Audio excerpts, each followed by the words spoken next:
आज हम बात करेंगे एक ऐसे आदमी की जो खुलेआम धमकी देता था। एक ऐसा आदमी जो कि मुंबई को देश की राजधानी बनाना चाहता था।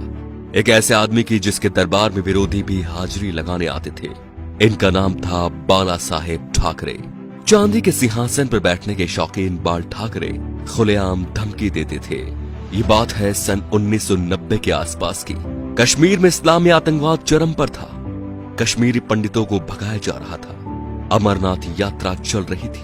आतंकवादियों ने यात्रा बंद करने की धमकी दे दी और कहा जो भी अमरनाथ यात्रा आएगा वो वापस नहीं जाएगा। तब बाल ठाकरे ने एक बयान दिया कि हज के लिए जाने वाली 99% फ्लाइट्स मुंबई एयरपोर्ट से जाती है।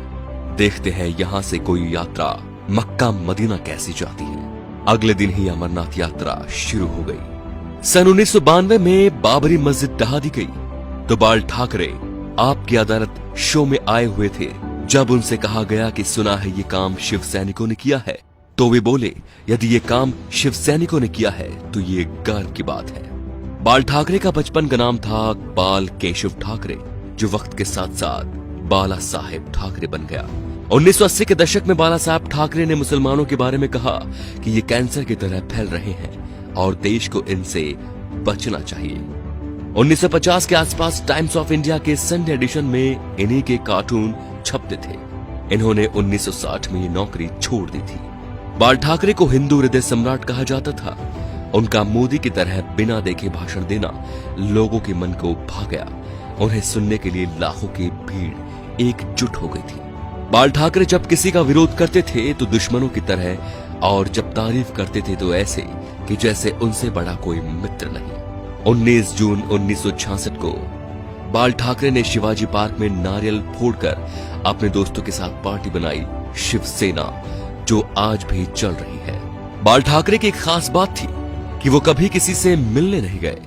बड़े बड़े बॉलीवुड एक्टर बियर पीने और उनसे मिलने उनके घर आते थे, जैसे नरेंद्र मोदी, माइकल जैक्सन। बाल ठाकरे के कुछ स्पेशल शौक थे, सिगार, व्हाइट वाइन एक्सेट्रा।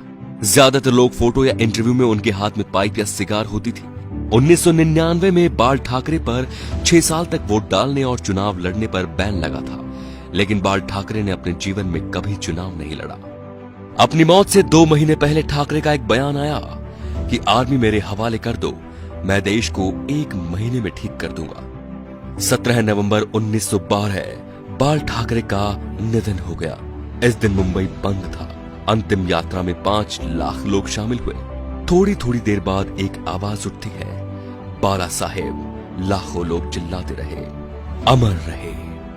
बाल ठाकरे ना तो मुख्यमंत्री थे और न सांसद, फिर भी उन्हें मरने के बाद 21 तोपों की सलामी दी गई, जो राष्ट्रपति प्रधानमंत्री को मिलती है।